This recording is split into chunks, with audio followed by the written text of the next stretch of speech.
Well, hi, everybody. We're on the road today, podcasting from the Greater Toronto Area, boardroom, busy.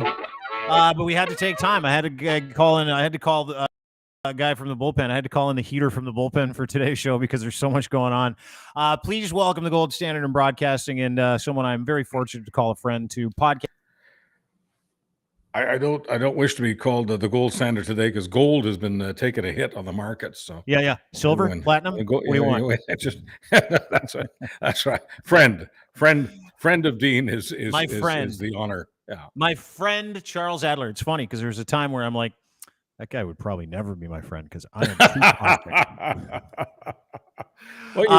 Unlikely friendship. We all have our own crosses to bear and our rehab work to do, and we've all done a not bad job. We can always do better. Isn't that the case, right? Where you go through life thinking you're something for a certain period of time, and then you get found out, and then you're like, oh, I guess I got to be a better person. Hopefully no one finds those things out. Where it's funny because the knock on me is always the same. Aren't you that guy? And I'm like, kind of I used to be. And then you talk to people about your history in radio, and you're like, wasn't he that guy? And I was like, well, I used to be. But yeah, everybody evolves, right? Everybody gets better. But they want a different life. But the crazy thing about life is you always get judged by your worst moments, which is, ridiculous. But let's face it, our report card every single day of our lives is needs improvement. Yeah. Deanie, Chucky, they need improvement.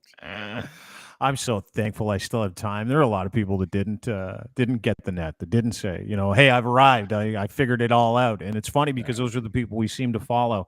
Right, or the people that look like they've got it together. Yeah, but if you canvassed anybody like you or me, specifically from our industry, and you're like, which radio guys, which media guys are the most like mentally, emotionally together guys you've ever met? I'd be like, yeah, I'll let you know when I find that person. Yeah. But, I tell you, all of these things that happen to us and happen to other people, the lesson that we learn from all of them is that we're human. Yeah. And the most important, I think, aspect of what happens, especially if we're involved in public communications, is it allows us to make fun of ourselves.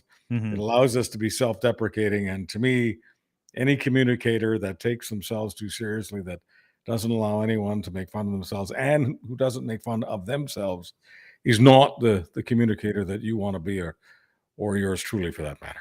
No, and a great pivot. You must have done this job before to what we're talking about, which is, being progressive, which is trying to understand the world around you. And this week, unlike any other, I mean, we've dealt with some things that require some nuance, some context, but require, some history, that require some understanding, that require some context from other people. And I am not that other person, which is why you're here.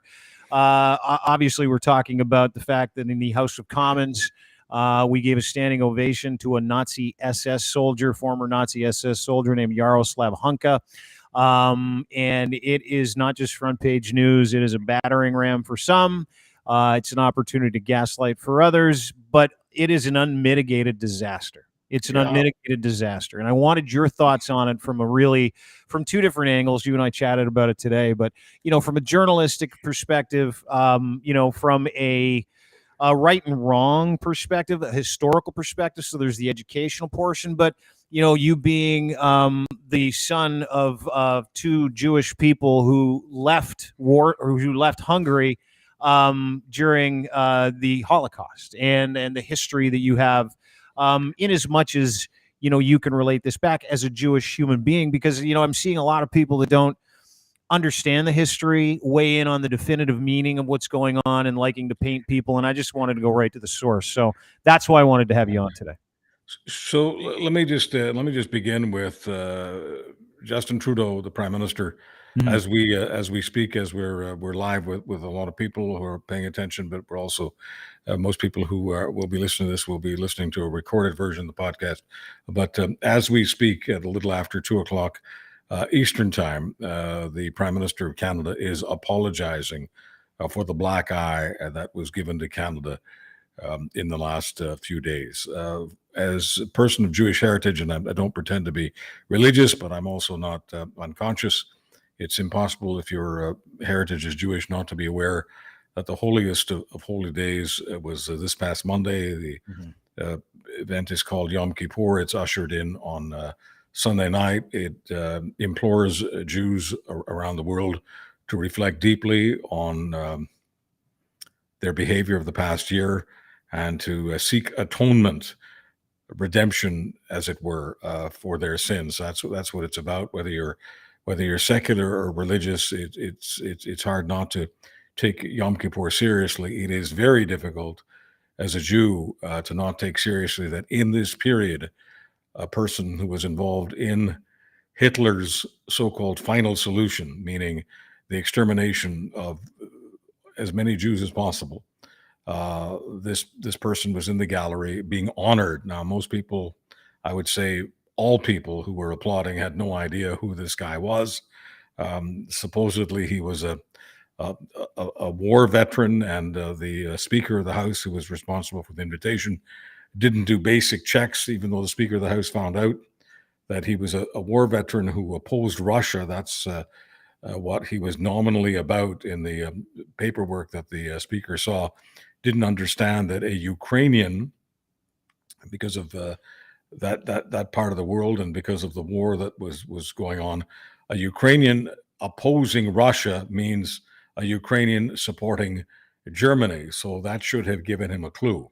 Anyway, the Speaker of the House and the people involved in the Speaker's office were without a clue about World War II, what it was about. You would think that because Zelensky was going to be honored, you would think that because of how Putin has been doing propaganda for the last number of years, but especially in the last couple of years, about how his forces are supposed to be about liberating Ukraine from Nazism, you would think that any Canadian authority would be extra sensitive to which old Ukrainians are involved in the gallery. And I need to say that we've got tens of thousands of Ukrainians, some 40,000 Ukrainian Canadians who participated in fighting in a Canadian uniform, fighting Nazism. The overwhelming majority of Ukrainians in Ukraine were fighting with the Soviet Union, which they were part of, and the Soviet Union in World War II was our ally. So, excuse me. Bless you. That, I think, gives us a bit of a jump start into what this is about, not just for Jews and for others. And I also always want to make sure that, because I'm a child of survivors, that I make sure everyone understands that I am highly aware that the Holocaust, while the central target was Jews, gypsies, disabled people, physically and mentally disabled people, LGBT, and others were also exterminated. So when the Holocaust is talked about generally, it's discussed as an event targeting Jews. It needs to be said that many others were targeted as well. Many other civilians were targeted. Many of those happen to be Polish, and that's one of the reasons why a member of the Polish government now wants to extradite this individual who was in that gallery in Ottawa, wants to bring him to Poland and put him on trial for war crimes against the Polish people.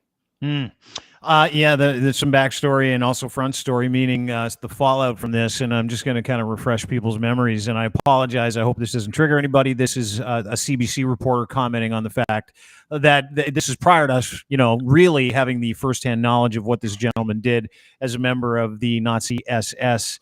His name is Yaroslav Hunka. Here's the actual clip, and I want to get your thoughts on a couple things after I play it. Zelensky's speech received at least a dozen standing ovations. There was also one for this man, a 98-year-old Ukrainian Canadian who fought for Ukrainian independence against the Russians during the Second World War. Now, that is part of the narrative.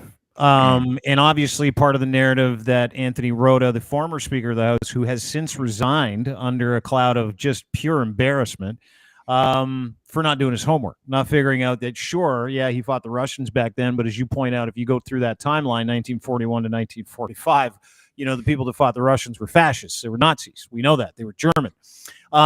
This gentleman's story, you can times it by 2000, from what I understand, is back in 1945. Certain members of the Waffen SS came to Canada, and Canada willingly took these people in. This gentleman has been here for what, 70 years? Is that what I Yeah. understand? 60, Yeah, 70 years? this man has had a good Canadian life is what he had access to, and that's brutally unjust, but that's the case, and along with thousands of others, because they were Ukrainians, in this case, Eastern Europeans, all Yeah. kinds of Eastern Europeans who wanted members of their family and others um, who fought in World War II, regardless of which side they fought for, to come to Canada. And Canada, at times, has been brutally unjust about bringing certain people in who really, really needed to be here. I'm talking specifically about refugees, including those people who are trying to avoid becoming concentration camp victims. There's a book about that called None is Too Many. And one of the authors is Abella, the former Supreme Court, Canadian Supreme Court Justice, Rosalie Abella, and written with Irving Abella as well. None is Too Many is the name of the book, because that was the policy of the Mackenzie King government in World War II. The ship specifically discussed in that particular narrative was turned back by the Canadian Navy, and the ship went back to Europe, and everyone on that ship who was Jewish was sent to a concentration camp, and there were no survivors. So that is a very, very black eye for Canada. But after World War II, Canada, I'd have to say, was overly generous by bringing in people, and I'm glad we brought in a lot of people who were war vets who fought on our side. The fact is, we also brought many in who fought against us. Is there any nuance in your mind or any context in your mind where that was a good idea at this point? No, I mean, there have been people who rationalized all of this by saying that those people who were accomplices of Hitler, regardless of which country they were helping him out in, had no choice. That's not true. When it came to elite forces like the Waffen SS, the only way you could join those forces was to not just volunteer, but to be enthusiastic about the war crimes that had to be committed. What was that if you were, litmus test? Like what, like there was a series of questions that because as you point out, you need willing accomplices to commit the Sure. atrocities that this gentleman has admitted to, and we have documented proof that he has also committed. Yeah. Well, I mean, the litmus tests were simple. They involved themselves in operations, and any soldier, any special forces soldier, which is what they were, any special forces soldier knows whether or not his comrade is with him or against him. Yeah. And when you're doing some of the sickest things to men, women, and children, I'm talking about torturing and shooting civilians. It's very, very easy to find out whether or not the person who is a part of your unit is enthusiastic or not. So one of the sort of great myths over the years has been that those people who helped Hitler had no choice. That is not true. The people who helped him the most, especially in carrying out the so-called final solution, were not just accomplices; they were enthusiastic and willing accomplices. And ethically, there's a huge line of separation between that and people who are conscripted, forced to be inside a regular military unit, whether it's German or any other. And it's interesting because I would say over the past like 6 to 8 months, I'm trying to figure this out. Because Ukraine has an incredibly complex history when it comes to Nazism. I mean, it just does. Yeah. You can go back, and I made mention of this, and the reason why I wanted to have you on is because I don't know, and it's disingenuous for me to say, well, some people had a choice and some people didn't, right? And I don't know the history as well as you know the history, in as much as I have been able to research, the Galicia Waffen SS, this Yaroslav Hunka individual. Watched an incredible special on the Einsatzgruppen, recently on Netflix, which gave some historical context. But, it almost seems like when it comes to this subject, and specifically when it comes to this gentleman and the pure embarrassment of us not doing our homework, it almost seems like none of that context matters anymore. To some people it does. I spoke with a gentleman today. I was at a meeting this afternoon, gentleman's of Jewish descent, and he and he worked with another gentleman who was a baker who came from Germany, who he gave him a chance to talk to him about, his historical background in terms of, Nazism. And it was amazing because there are different schools of thought from everybody, but I think the only people that matter are the people who are survivors, children of survivors, descendants of survivors when it comes to weighing in on this conversation. But does all that context about, how it was possible for a Ukrainian back in the day to join the Nazis in exterminating their own people, does any of that context matter anymore, or is there no nuance that matters? And are we does the idea that he may have been willing or unwilling, in this case very willing, because of the Waffen SS, as you pointed out, was one of the elite groups in killing machines that rampaged through Europe. But is there any context that matters, or like, how do you educate people as to the fact that maybe the context doesn't matter, maybe it doesn't at all? All I know is that many people, when they learn about history, tend to nod off because they have this habit of not caring about anything that happened before Sure. breakfast. So Yeah. what matters to me is this, and this is something that I live with, and in terms of my own thinking, deal with every day. Many Jews died at Auschwitz. Many Jews died elsewhere. Many Jews were gunned down in ditches and were destroyed in a number of ways. My own grandparents were gassed. Many of my other relatives were also gassed, and some were murdered in other ways. I actually do not know how many dozens of members. I don't know a specific number, but we're talking about dozens of members of my extended family were murdered in the Holocaust. Thankfully, my parents were able to escape the Holocaust, as you mentioned off the top of the show. But what matters most to me is that while many Jews were killed, 6 million were killed in the Holocaust, Nazism survived. Nazism continued to thrive, and it continues to thrive today. And it doesn't matter to me whether it's called Nazism, fascism, far right-wing extremism. I really don't give a damn about the label.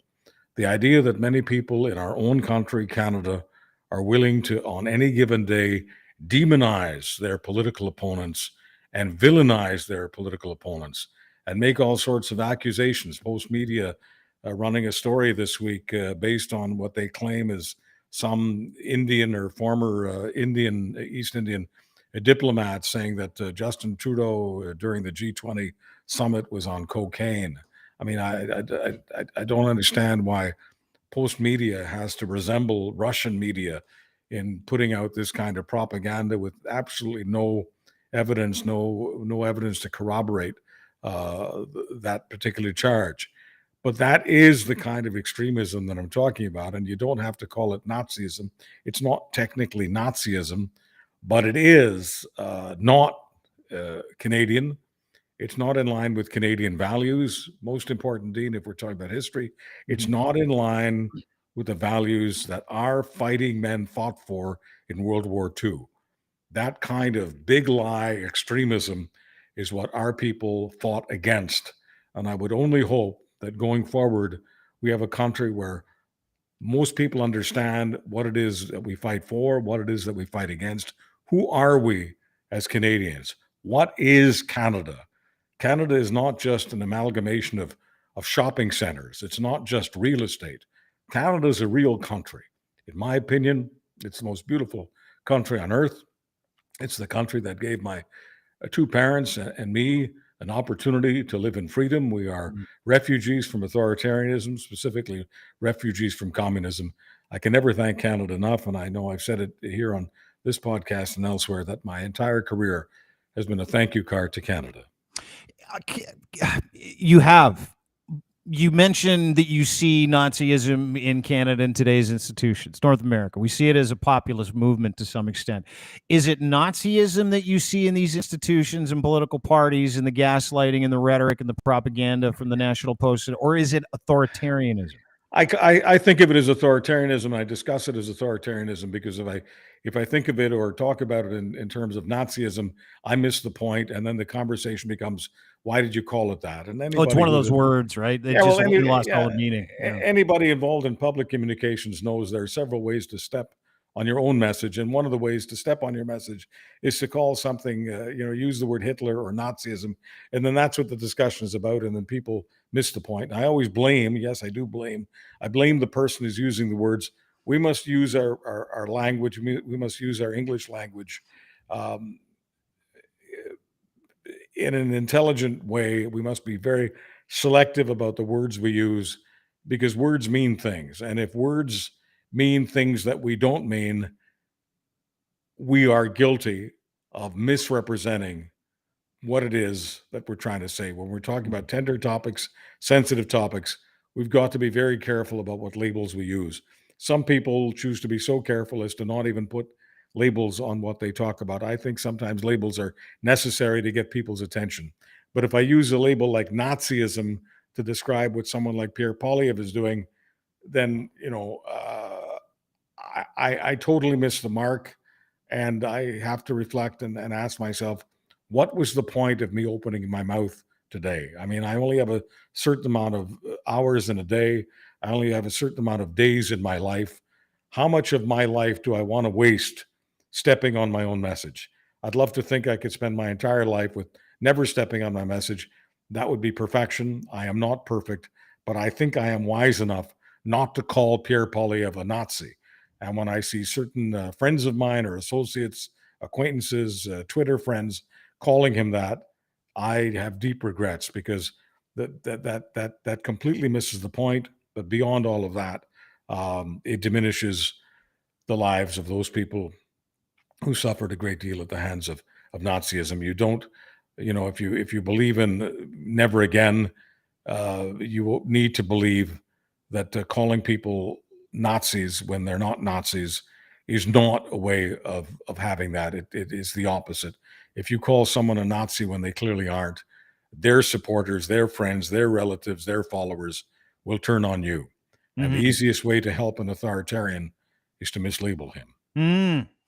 Well said. But there was a real Nazi in the House of Commons, like a real Nazi SS member. That's different, because he served willingly, and there's a website where some of his words are on the site, and he has been interviewed, and he's proud of his service, and said that he enjoyed being a Nazi. So I mean, I guess in some ways I've got to give the devil his due and say at least he's one of the honest ones. But yeah, in that case, it's not misappropriating the name. That's the cause he was in service of. Yes. But since that point, I mean, generally he is a Nazi SS guy. Yaroslav Hunka, we give him a standing applause. And Justin Trudeau has since profusely apologized national television not long ago. You were just making mention of it. That's part of the fallout. But the way forward, we're seeing this weaponized, right?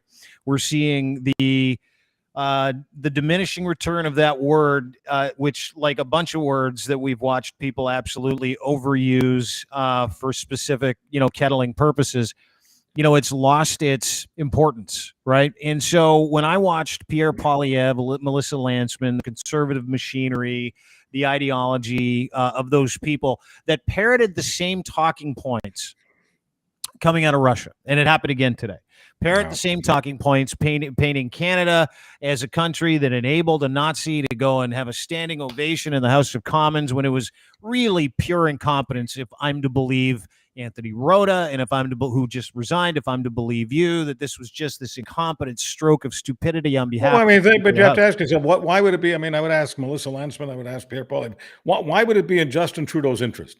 Where is his political interest in enabling Nazism, enabling Nazi ideology, especially if we're supporting Ukraine? Well, clearly there is none, which makes what they're doing now, and I want your thoughts on it. Like, the weaponization of this as a process, right? Like, I know we have to get out from underneath this. We have to explain it. We have to fall prostrate on the idea that we fucked up, which we did, pardon my language, but we screwed up.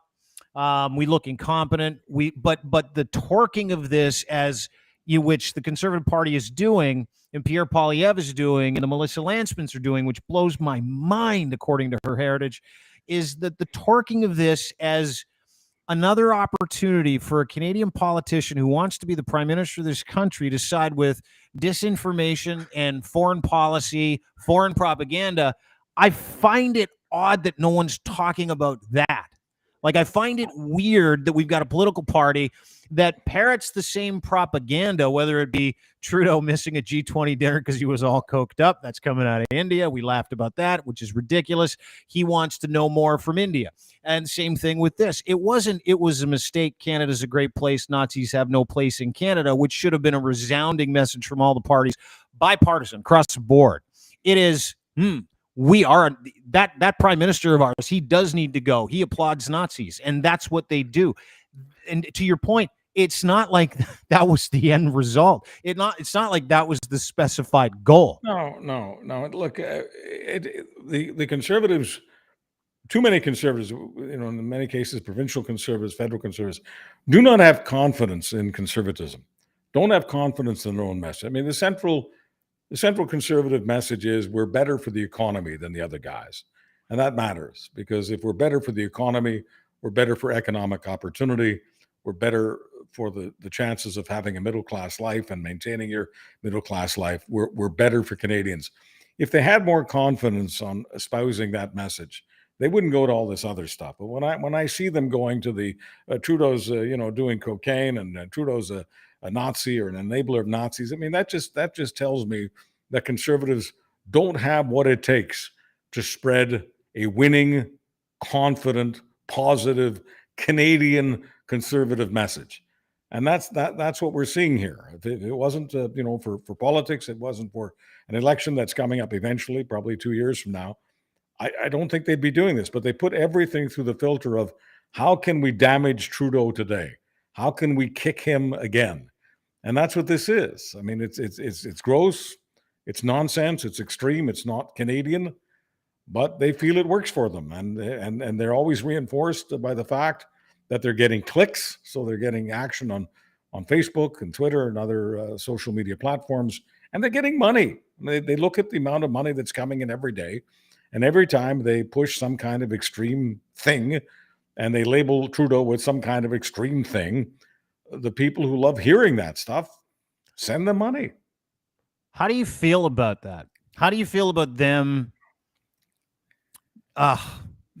diminishing that word, weaponizing that word, putting out a tweet with some micro content and a small video calling Canada what they've called Canada under Trudeau because of this egregiously embarrassing mistake, with a little link to donate to the Conservative Party of Canada underneath it? I mean, it's embarrassing to me primarily because that was my home. Canadian conservatism was my home for so many years.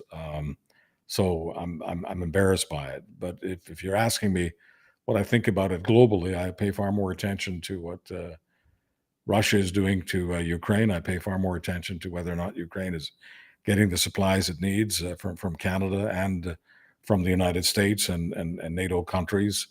That's where the fight for democracy is the most arduous, the most painful, and will have the most consequences, because whether people like to hear it or not, if Russia prevails in Ukraine, other countries will be next. Other countries could fall like dominoes.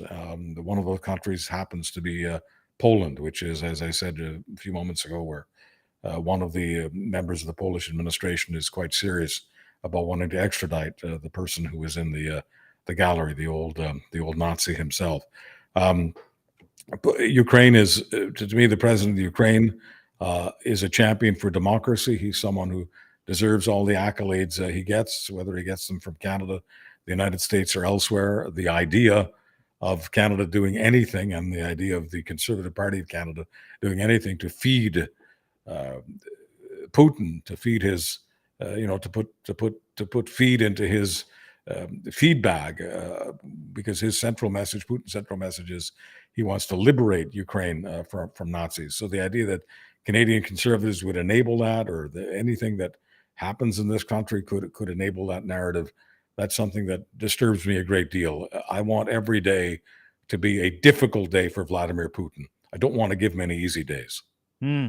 Yeah, and going back to what we talked about at the start, obviously you're not going to hear from a politician in North America. Maybe you might in the States, like Marjorie Taylor Greene, who's crazy. Or the Lauren Boeberts, it's crazy. But under the guise of no more war in Ukraine, you warmongers, we see that coming from the right and the extreme left, right? It's not just a specific conservative thing, but the desire to support Russia comes in many different forms. But if there is that support for any message, a continuing message of they need to get the duly elected government in Canada out, right? And that message is shared by and supported by political parties here in Canada, that gives me pause for thought as to whether or not the authoritarian government, which supports the same messaging of a political party here in Canada, wants the same thing, which is another authoritarian government here in this country. Because that's what I see in the rhetoric. That's what I hear when I look at guys like Poilievre and the Lancemans of the world. It's, we're formless. We'll take advantage of any atmosphere and opportunity, including that created by Russia and their messaging. And we actually want the same things they do. We just never come out and say it. And, it's not even so much as to what they say, Chuck. But if you look at Pierre Poilievre's timeline, his Twitter timeline during the Zelensky visit, not one message, not one word, not one tweet about his speech and the support of the people of Ukraine. It is a fire hose of disinformation and propaganda, calling his own country a fascist Nazi celebrating country. This is how Poilievre was applauding. Yeah. This is the tepid applause that people are listening to this, so they don't, see what I'm doing here. For some people who watch this on YouTube, the point is it's a weak golf clap. You can't see it. It's a weak golf clap. Yeah. That's what Poilievre was doing. In doing that, he was disrespecting, dishonoring democracy, and specifically dishonoring Zelensky. When you're offering a clap that contains no enthusiasm at all, you're just dog whistling to your followers that you don't really support Zelensky, and you don't really support democracy. You don't really support any of the things that most Canadians support. Wink, wink, nod, nod, dog whistle. It's disgusting. And if a 10-year-old is doing it, or an 18-year-old, a high schooler is doing that, that's one thing. But this is a man who aspires to becoming Prime Minister of Canada. He couldn't even bother. The big story, of course, is who was invited to the gallery. But another story that isn't going to get much play is how dare the leader of the Conservative Party of Canada, how dare the leader of His Majesty's loyal opposition be sarcastic, be tepid, be weak, be cowardly, be enabling of Putin by offering that kind of soft applause for a man like Zelensky. How dare he? Body language is easy to ascertain, right? For anybody that's watched someone, as you pointed out, give that tepid applause in that video that's going around, it's not just the tepid applause on Pierre Poilievre's face and subsequent 3 days of gaslighting an entire nation of people that he wants to trust him with their vote, right? It's not just that, but it was the expression on his face. Pardon the expression, the shit-eating grin, like, I am just here wasting time.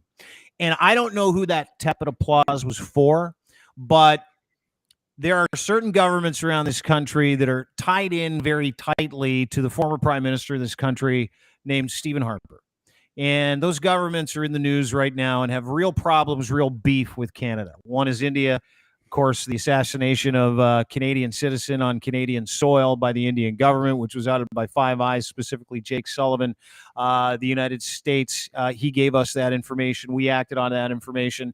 Pierre Poilievre and the Conservatives then side with or want proof of this and not being willing to take Justin Trudeau's word for it, therefore painting him as someone who's mistrustworthy or not trustworthy specifically, but it just makes us all look like idiots, number one. Well, I mean, Poilievre could find out what the specific information is if only he would take a security test, but he thinks that having a security clearance robs him of freedom of speech, robs him of saying things that, to be polite about it, under the category of disinformation. He wants to be as much of a disinformation agent as possible, and the easiest way for him to do that is to literally be unaware of secrets that he, as opposition leader, would have access to if only he got a security clearance. I mean, what is that? A person, once again, aspiring to be prime minister who doesn't want to have a security clearance, doesn't want to have access to the nation's top secrets. I mean, what the hell is that? Is he unwilling to submit to the test? Yeah. He doesn't want to. So what are the reasons a guy? Well, his reason, he thinks that if he takes the test, he'll be muzzled. Well, that's his reason. That's the reason he gives us, Chuck. Yeah, but I mean, I don't know if he's got. I mean, I don't know if he's got skeletons, something going on. I mean, I don't know that. I'm not a conspiracist. I'm not going to say something where I have no evidence. I'm not going to make an accusation without evidence. Oh, you mean you're going to be a stand-up person and just deliver information that you're aware of? I mean, how I can't be landing on other people for being disinformation agents and then be an agent of disinformation myself. I'm not going to do that. All I know is that, Jagmeet Singh has a security clearance, and over the years, many people who have been leaders of conservative parties and liberal parties, who didn't matter who was in opposition. I mean, this is something that you do because you're a public servant, or at least you're supposed to be. Sure. And so the fact is that we live in this wonderful country called Canada, where political opponents are not enemies, are not treated like political enemies. Political opponents are given access to top secrets. The idea that someone is given that kind of immense Canadian privilege and doesn't take advantage of it, to me, there's something wrong there.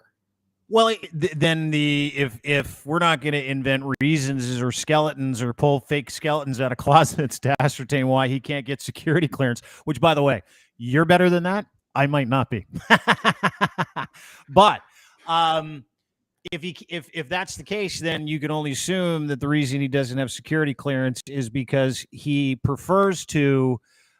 Instead of protecting Canadians, which if he became the prime minister would have to take an oath, right, to protect Canadians and the solidarity of Canada and the sovereignty of Canada.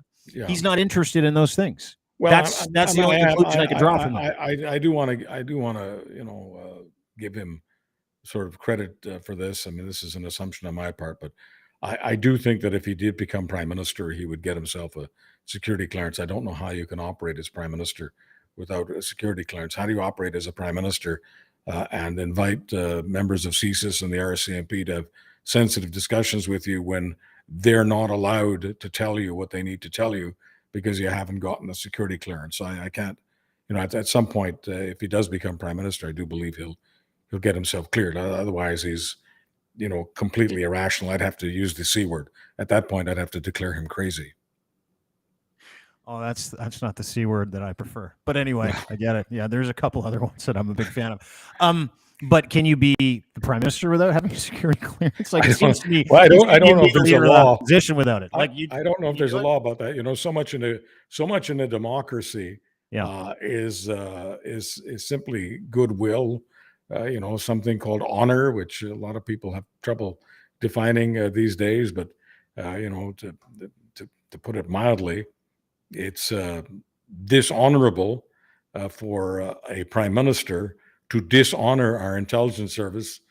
Remember that many of the secrets we have because our people were willing to sacrifice their lives to be in a position to get secrets. So it's dishonoring a number of Canadians to not get a security clearance. In my opinion, he's dishonoring many of those Canadians right now by not getting one. But certainly, if he were prime minister, no, I don't think there's a law, but I just cannot imagine any Canadian prime minister not having a security clearance. How would you feel, too, to your point, and it's a great point you make, Charles, how would you feel, too, if you are a family member or you're one of the very few surviving World War II veterans, of which my grandfather passed away a number of years ago. He served for the British Army in Africa, in Greece, in Holland, in France. Was one of the first people in Hitler's bunker with his brother who took all the pictures. He was the guy that took the pictures of Potsdam, everybody after the war ended. So a real tie to that history, obviously.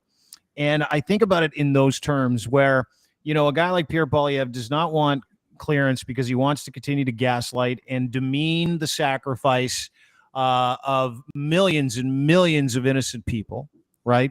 And demean the sacrifice of Canadians who fought and died, right? Fought and died. Some didn't die. Most fought and died against the very people he doesn't want security clearance to keep an eye on, against that very same ideology.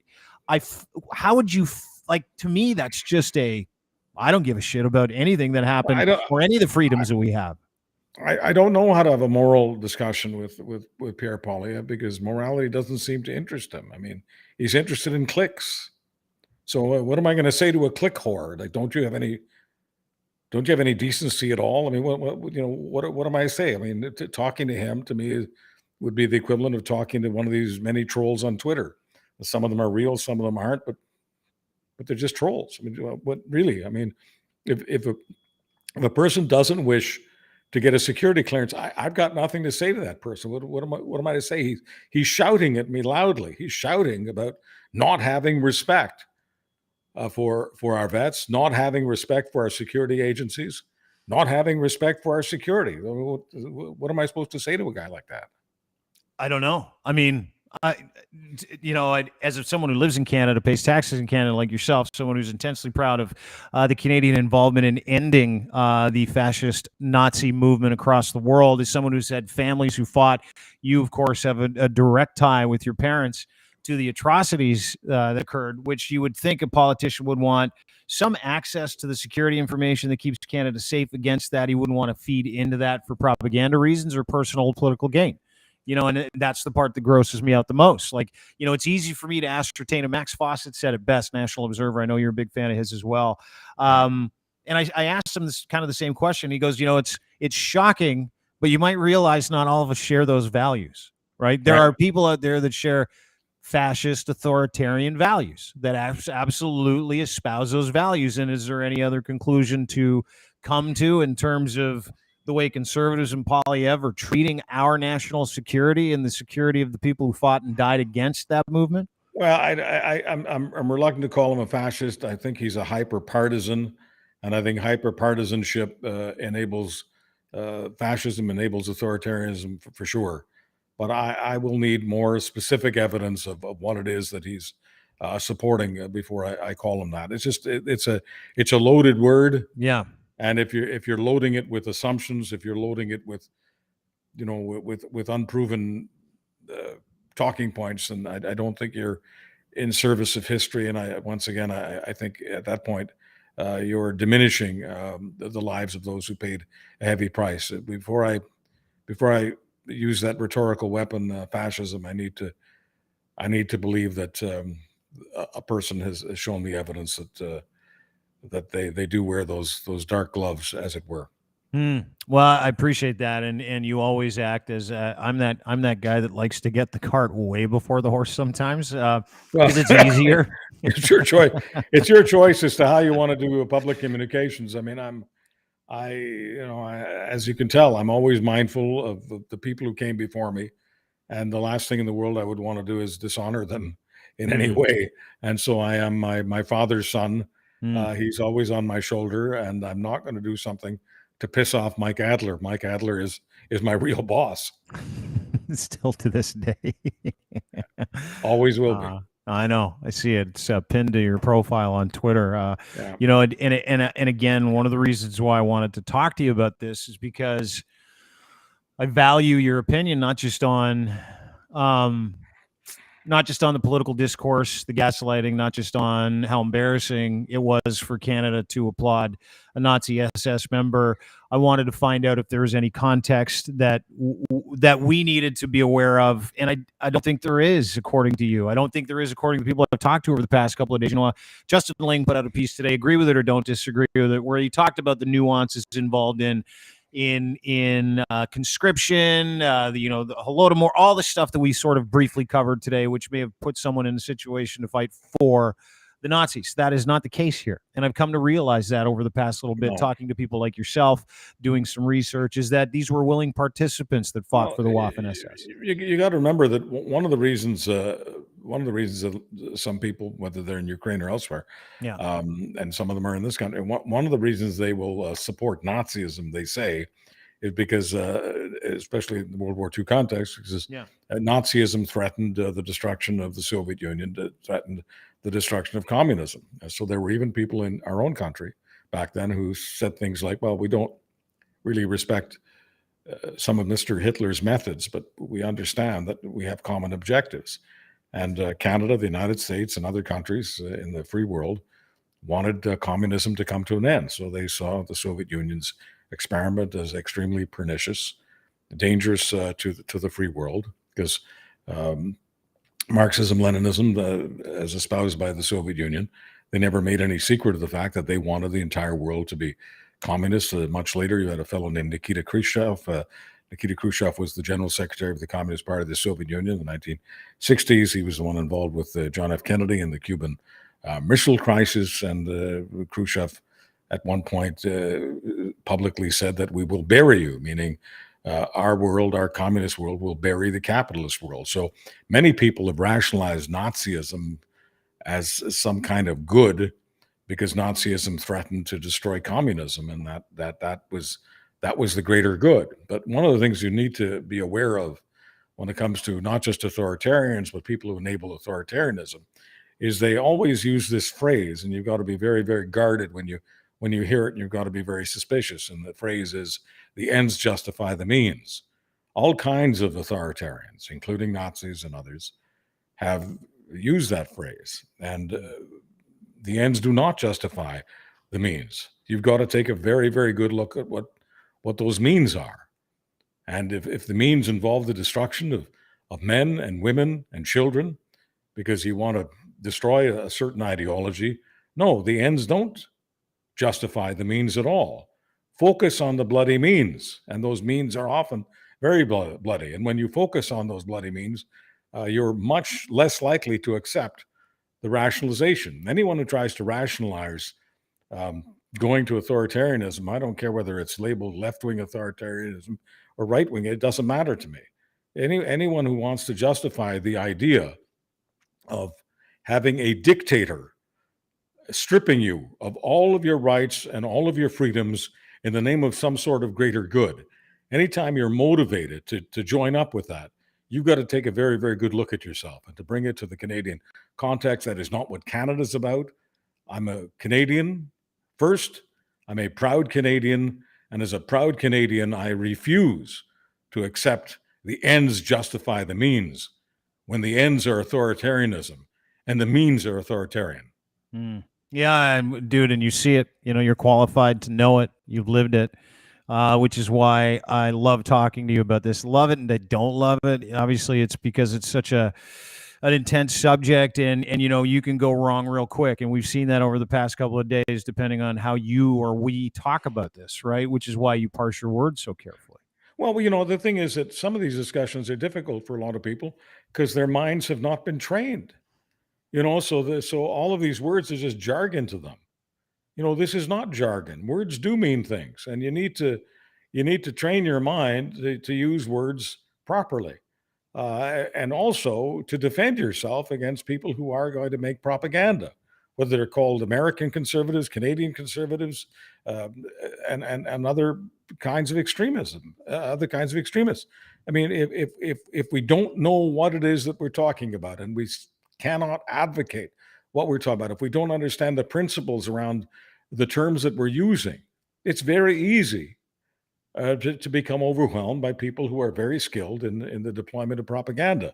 And I've got to give Polyev credit for this. He understands propaganda. He understands messaging. He understands the big lie, and he understands how to engage in all of that. And some of the people who are fighting him and fighting against him aren't as good at diagnosing it quickly and fighting it effectively.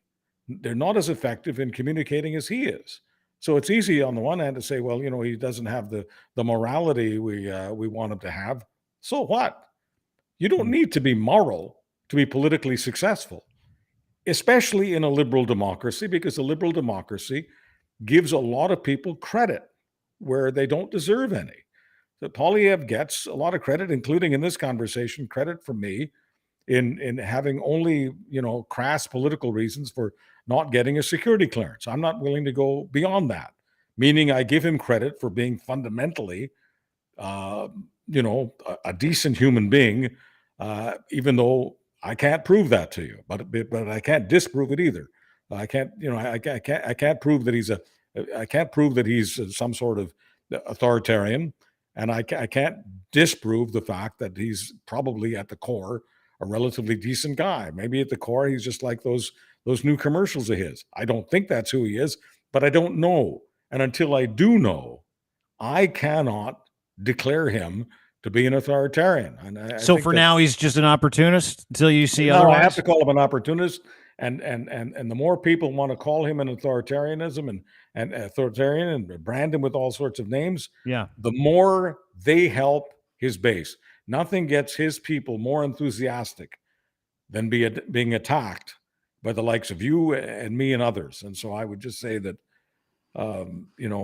we need to be relatively careful about the terms we use. Besides, he gives you enough to attack him without having to do that. Just like I say, politically, I mean, the years that are called the Trudeau years, Yeah. there's enough going on. There's enough that's been done.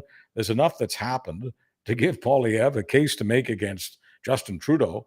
He doesn't have to go to all this crazy stuff. And I believe, and once again, maybe I'm giving him too much credit, I believe he only goes to the crazy stuff because it gets him clicks and cash. Yeah. Oh yeah, yeah. It's about cash, clicks, and perception, right? Like the second you scratch the top surface, it's like kind of watching the Doug Ford Greenbelt shit.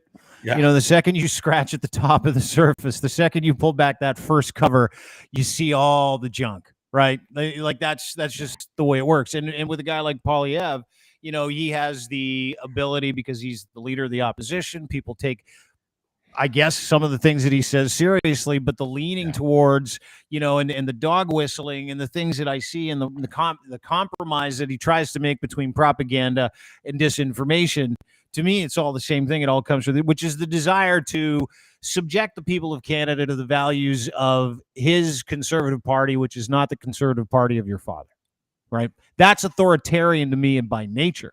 You know, and I know that you got two main parties that really vie for the business of our bank cards every 4 years. But to me, you know, if it smells like it and looks like it, and I wouldn't use the term fascist either, then it probably is it in terms of authoritarianism. It's too authoritarian for our blood. I mean, that's fair to say. Maybe we're just like really like maybe Canadians are just not used to this and it's okay. I feel gross. Like I feel gross that this is a political party that actually is viable and some of the ideas and the gaslighting actually connects with the people that share the same values. Because again, you pull open that cover, you're like, oh my God, how many people out there are like this? Like, you know what I mean? Well, I mean, look, there are people in this country who are ordinarily intelligent people and ordinarily rational people, and they'll say that, you know, Trudeau is a communist and Trudeau is this and Trudeau is that, and where are they getting this from? They're getting it from the conservative ecosystem, and they're buying it. And what can I tell you? I mean, this operation of Poilievre's is extremely successful, and I can't deny its success. I mean, I can't deny that they're well ahead in the polls, and I can't say that they're only ahead in the polls because people are tired of Trudeau. No, there are a number of people who are very turned on by Poilievre's way of framing a message, by Poilievre's way of demonizing the opponent and convincing people that his opponent is at the root of everything that doesn't make sense. If someone can't stand the idea of having to pay $3,000 for rent, or can't stand the idea of paying, you know, $12 for a box of plums, it's Justin Trudeau's fault because Justin Trudeau doesn't care about Canada, because Justin Trudeau's a communist, a cocaine snorting communist, you know, whatever. I mean, it doesn't matter how crazy the cartoon is. A lot of people love these crazy cartoons, and unfortunately, political dialogue has now debased itself in this country to the point where it is mostly crazy cartoons that people are immersed in. I think that's also one of the reasons why a lot of Canadians, frankly, tune it all out. They just they're turned off and they stop paying attention, which always does help authoritarians. Yeah. Last thing I'll ask you: the only person that can save us, Taylor Swift? I would say that we cannot worship Taylor Swift enough. Right. Taylor Swift has a positive message. Taylor Swift, you know, is very melodious. Yes. You know, Taylor Swift treats lyrics with respect. Yes. And I've always respected country music, and that's where Taylor Swift originally came from. Yeah. So even though she doesn't consider herself a country artist anymore, Yeah. this boy, you know, in his own thinking, says things like, "Taylor, you're easy on the eyes." She's not bad. Yeah, she's not bad.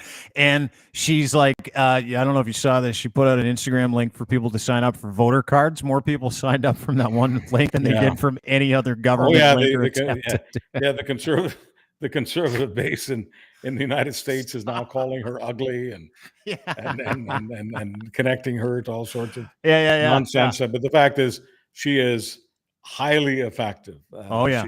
She knows what she's doing. And for those people who are somewhat business oriented, and thankfully we still live in a capitalist system, and I don't pretend to be anything but a capitalist. I need for everyone to know that Taylor Swift, her net worth is over $730 million, and it's 730 million US dollars. That's a lot of green. She'd be the richest prime minister in Canada's history. I say we bring her She in. has more. She has more than some countries, and she has no debt. I mean, No. yeah. So she ought to be a finance minister. Yeah. It's hard for me not to applaud Taylor Swift, because there's just so many things that she does well. And when I say Taylor Swift, I talk about Taylor Swift's organization. By the way, speaking of organizations, the Trump organization is being run right out of town. I mean, the court decision this week, I heard that, has basically put them on financial death row. I mean, the Trump organization will be basically dissolved. They're going to have to sell off Mar-a-Lago. They're going to have to sell off all those other golf courses. And Donald Trump and his sons won't be able to do business in New York. Some people don't think that's a big deal. It's a very big deal. Well, let's get to that real quick, because I'm in a lunch meeting and I'm talking to these guys, and the dude's like, "Do you hear about Trump?" And I'm like, "Fill me in." It's probably something every day. It's something like, "Did you hear about Trump?" You could do that every day, every minute of every day. And he's like, "No, Letitia James just got a judgment against Trump that basically said you're barred from doing business here.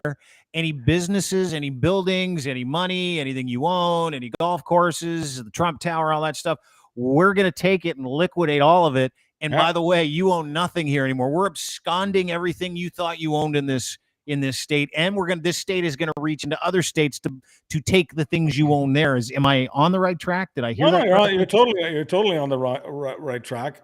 Donald Trump has done enough to give a judge license to take it all away, and the authorities in New York will have no trouble at all. They'll take his stuff away, his Trump Tower, his golf courses. They'll take away his ability to do business in New York. They'll take it away without missing a beat. They're doing it enthusiastically. That's exciting, isn't it? Schadenfreude, one of my favorite emotions, Chuck. Well, when bad things happen to bad people. One of the reasons so many people respect Trump is because they do think he's a multi-billionaire. We're going to find out very soon how much bathing suit he's got left, because it's just amazing to me. He overestimated his wealth for years and years and years. Yeah. Overestimated his wealth by billions of dollars. Billions. He's just. I guess I ought to give him credit. He's a hell of a showman. He's a hell of a con man. But the New York system of justice is saying it's over. And of course, without getting into this too deep into the weeds, the feds had a chance to do this a while ago. The Southern District of New York, which is, federal, they had a chance to take Trump out in business terms, to take him right out, to take him down. And they chose not to do that. And some people are asking questions about that. It goes to, and I take solace in this. What was it? It's been 9 years now that this guy's kind of ran amok. 8 years, 2016. The thieving, the Khashoggi murders, the $2 billion to Jared Kushner. Those are just a few things. Obviously, the turnabout that he got in Turkey. We don't know half the things. We just know the insurrection stuff. We know the legalities and, pumping up his worth in New York and tax evasion and all those things. But it goes to show, and I say this to my kids all the time, because they're like, how can a guy like that get away with this for so long? How can he be rewarded with the presidency? How can he be? And I look to what's going on in Canada with the same type of politics, the same kind of perception war, same kind of culture war. And I'm like, I want to point to that to everybody to say, hey, listen, It's unsustainable. You know, a life is a lie is unsustainable. Stealing Yes. from people is unsustainable. You will get caught. And that's what we're seeing politically too, right?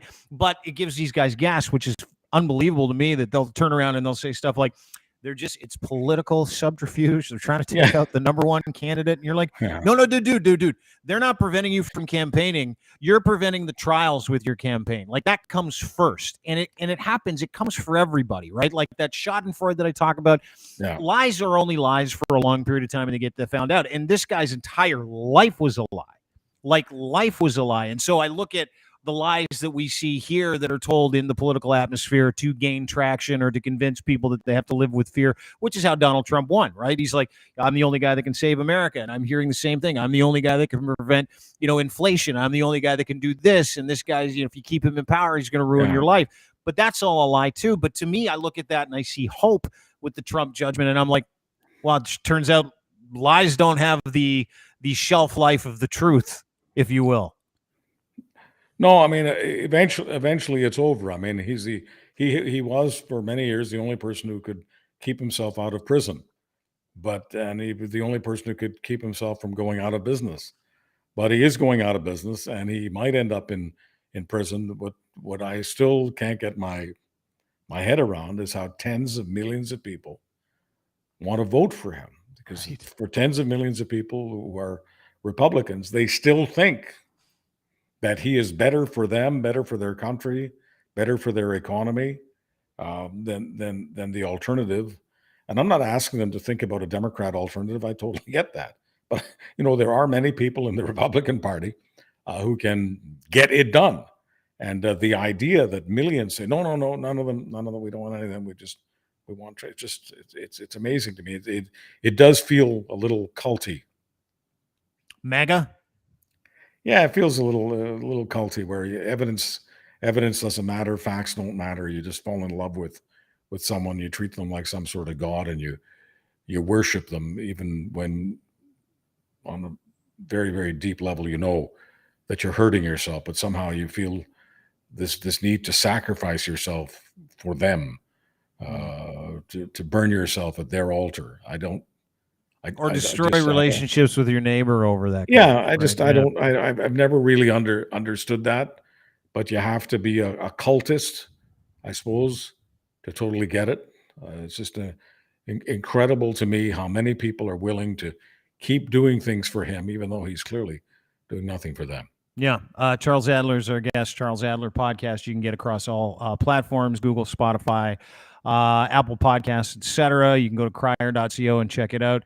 3 Minutes That Matter might be one of my new favorite features. I highly encourage everybody to go and subscribe to Charles's podcast, where you can get 3 Minutes That Matter. He's the only guy I know that can take the most important stories, boil them down into 3 minutes, and give you a valuable lesson at the end of it. And I appreciate you more than you know. I'm so grateful that I got a chance to catch up with you today privately. I'm very grateful I got a chance to pick your brain and just talk about this from a perspective that you have, not just a journalistic or historical perspective, but a personal perspective when it comes to, this whole Nazi SS in the House of Commons story, which is an egregious embarrassment. I hope we can all put this behind us at some point.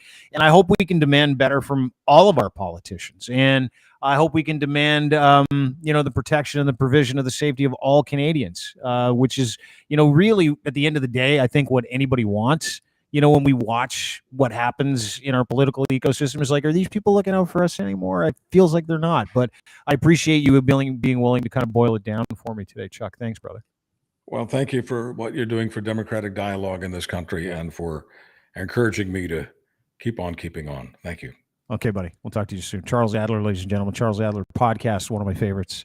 You don't find many people that have, just not the ability to communicate, but the backstory. You don't have many people who have the character that Charles Adler has. And I've been fortunate enough to get to know him over the past few months. And I can tell you the effect that it has on me, the positive effect he's had on me, to be able to have a more educated perspective. And I don't always get it right. Sometimes emotion bleeds into logic, and that's what I do.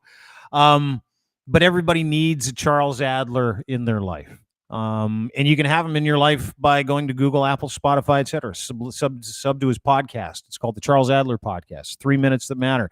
One of the greatest, coolest little news features to get you updated on the things that you need to be aware of, in as much as they affect you and your mind. And as you go forward during the day, remember a guy like Charles Adler. You know, he's an elder statesman of journalism. He's a guy that is authentically and unabashedly himself. But he doesn't speak out of turn. You know, and he speaks for humanity, not a culture. He speaks against the things that we all grew up hating. Authoritarianism. He speaks against lying. He speaks for our better angels. So I highly encourage everybody to download his podcast. And if you get a chance to shake his hand, if you see him out and about, do it, because he's protecting not just democracy, but he's helping us understand what really is at stake from a perspective of someone whose family have been through the worst of the worst when it comes to this subject. And that's what we need, right? We need to rely on these people. We need to rely on our better angels, people that have had a wealth of experience, and people that are educated, and people that do care. Like, they do care. They don't just care about a party. They don't just care about politics. They don't just care about having the discussion. They care about learning from the discussion and teaching each other from this discussion. We all have lots to learn from each other. All of us do. I don't know what you have to learn from me, but I'm sure someone will pick something up somewhere. It's like when you follow a guy around, he'll drop a quarter at some point in time. But we need to be able to help each other on a daily basis get a little bit better, right? And so when I talk about what happened in the House of Commons the other day, and I try to offer context, and I say, hey, listen, there is context here people don't understand. What I should do next time is go to guys like Charles and say, help me understand it so I get the best context possible from a human perspective, from a political perspective, because we only are better in as much as we know more, right? Education is all of it. Learning is all of it. You can talk ad nauseum about the things that you think you understand from a limited perspective, but unless you open up your perspective to other people and how that perspective is different to yours, you're never going to get better. You're never going to learn. You're never going to be able to say sorry. We're never going to be able to come together. It's just how life works. So do that. Surround yourself with Charles Adlers. That's what I did. I encourage you to do the same thing, and you can surround him by downloading his podcast today. Charles Adler Podcast, Google, Apple, Spotify, etc. You can go to YouTube as well. Crier Media on YouTube, Dean Blundell Show on YouTube. You can also check everything we do out at Crier Media. Crier.co is the name of the website. We encourage you to keep talking, have these conversations. We encourage you not to shit all over your neighbor just because they have a difference of opinion, unless, of course, they're a Nazi. You can go right ahead. Have a great day, everybody. Appreciate you being part of the program. Don't forget, want to thank our partners at edsfineimports.com. He sells the best underwear on the planet, luxury branded underwear, boxer briefs, Gitch, Gitch. Right now, if you go there, edsfineimports.com, you type in Gitch3, that is your promo code. He'll send you a free pair of underwear. That's the kind of guy he is. Just a great guy. And luxury boxer briefs, pouch in the front, super breathable, made in Canada for Canadians, by Canadians. We have bigger pouches. It's just the way it works. So go to edsfineimports.com, get a free pair of underwear. Gitch3 is your promo code. Hit it on checkout. He'll send you a free pair. And as well, Cantork, our friends at Cantork, they make torque wrenches, beautiful, beautiful torque wrenches, industrial torque wrenches for every application, any bolting solution. They can help you with it. They make it, they design it, they manufacture it, they clean it, all that stuff. It doesn't matter what industry you're in. It's got to be heavy machinery industry, like nuclear, railroad, forestry, the steel industry. It doesn't matter. They'll make it. You just give them the specs and they'll figure it all out. They do it for businesses around the world. It's what Cantork's all about. Go to cantork.com today for more information. Speak to my friend Colin. Have a great day, everybody. Try to be a better person today. I know I will. Yeah, I'll take a swipe. Bye. Oh, bye.